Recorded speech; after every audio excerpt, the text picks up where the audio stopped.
Assalamualaikum warahmatullahi wabarakatuh. Selamat pagi semuanya.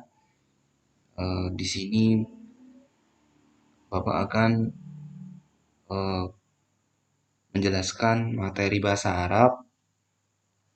Bagi untuk pemula yang dipelajari dulu adalah kalian harus tahu ilmu sorof atau nahwu.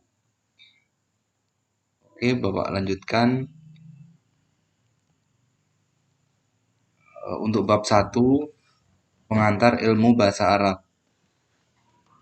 Mengenal ilmu bahasa Arab. 1. Penyusun kalimat. Yang pertama adalah fi'il. Mengenal fi'il, pengelompokan fi'il. Kemudian yang kedua, isim. Isim berdasarkan jenis, isim berdasarkan jumlah, aturan perubahan isim, dhamir, isim ditinjau dari sisi asal-usul. Kemudian yang ketiga, huruf Arab yang memiliki arti. Mengenal ilmu bahasa Arab. Kita mempelajari bahasa Arab, kita harus mengenal dulu ilmu bahasa Arab, yaitu qawaidu yu'rafu biha siyahul kalimati arabiyati wa ahwaluha hina ifrodiha wa hina tarkibiha. Ini adalah pengertian bahasa Arab secara umum yang telah mencakup definisi ilmu nahwu dan ilmu sorof. Terkadang ilmu sorof dianggap bagian dari ilmu nahwu. Namun, dengan melihat fokus utama pembahasannya, ilmu nahwu dan ilmu sorof dianggap dua ilmu yang terpisah, di mana ilmu nahwu membahas susunan dan kondisi kalimat. Adapun ilmu sorof membahas perubahan kata dari satu bentuk ke bentuk yang lain. Jadi, ilmu sorof membahas perubahan kata dari satu bentuk ke bentuk yang lain. Kemudian, ilmu nahwu lebih fokus kepada bagaimana suatu kalimat itu disusun serta aturan-aturan yang terkait dengannya seperti harokat, letak kata, dan bentuk kata yang tepat, sehingga suatu kalimat dapat dipahami dan mudah.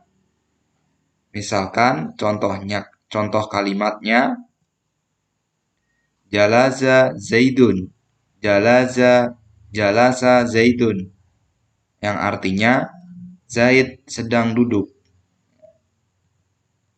Kemudian kata Zaid memiliki harokat domah tanwin. Pemberian harokat ini tidak dilakukan dengan sembarangan, melainkan ada aturan yang baku mengenai hal tersebut. Seseorang tidak bisa serta-merta memberikan harokat domah, kasroh tanwin, tanpa melihat kondisi kalimat yang ada. Kemudian kata Zaid yang merupakan subjek lebih diakhirkan ketimbang kata kerja jalasa. Padahal dalam tata bahasa Indonesia, subjek lebih didahulukan daripada predikat atau kata kerja. Kemudian, dari sisi pemilihan kata kerja sendiri, ada aturan khusus tentang hal tersebut. Contohnya, ketika yang duduk seorang perempuan, maka kata kerja yang digunakan menjadi jalasat hiddun. Jadi perubahan kata kerjanya berubah menjadi jalasat hiddun. Yang artinya Hindun telah duduk. Kemudian, semua hal di atas dibahas secara terperinci dalam ilmu nahwu. Adapun ilmu shorof tidak membahas hal tersebut, melainkan lebih fokus kepada aturan perubahan kata dari satu bentuk ke bentuk yang lain. Jadi, ilmu shorof membahas bagaimana kata jalasa berubah menjadi jalasat dan bentuk yang lainnya. Contohnya, jika yang duduk adalah kami, maka kata kerjanya berubah menjadi jalasna. Perubahan kata ini beserta rumus-rumus perubahannya dibahas secara mendalam di ilmu shorof.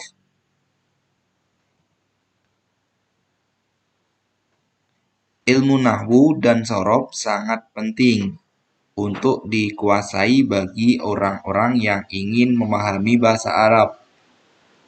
Oleh karena itulah ilmu nahwu dan ilmu shorof disebut dengan ilmu alat, yakni alat untuk memahami kalimat bahasa Arab. Ilmu nahwu dan shorof adalah kunci untuk membuka gudang ilmu Islam.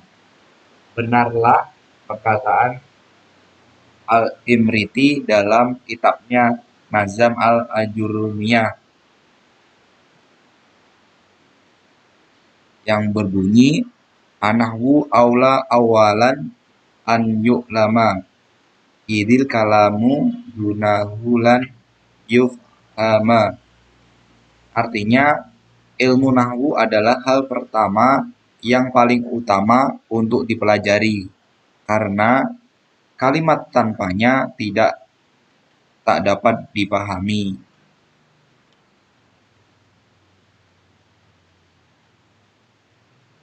Seperti yang kita ketahui, kalimat adalah susunan dari beberapa kata yang memiliki makna. Dalam bahasa Indonesia, kita mengenal istilah kata kerja, kata benda, kata sifat, kata sambung, kata hubung, kata tanya, dan sebagainya. Begitupun dengan bahasa Arab memiliki banyak istilah kata yang kurang lebih sama dengan bahasa Indonesia.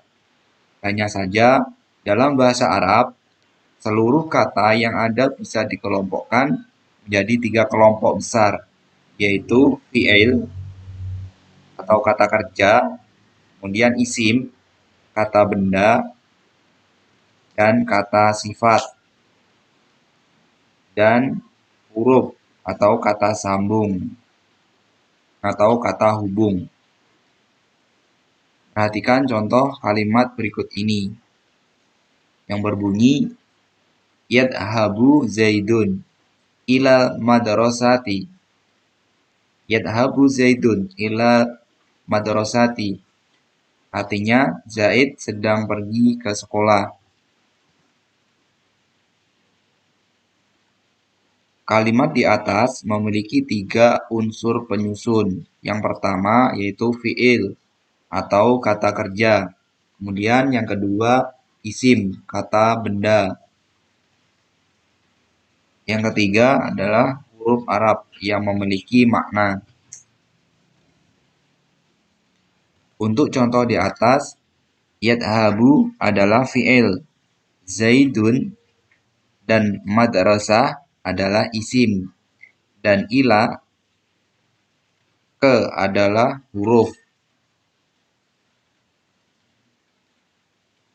Sekarang mari kita bahas secara singkat 3 istilah yang telah disebutkan di atas.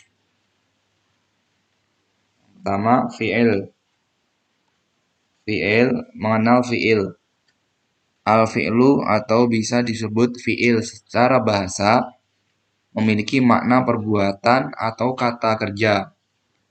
Sedangkan dalam ilmu nahwu, fi'il adalah kata yang menunjukkan suatu makna yang ada pada zatnya serta terkait dengan waktu. fi'il itu ada 3. Yang pertama, fi'il mahdi. Yang kedua, fi'il mudhari. Yang ketiga, yaitu fi'il amr.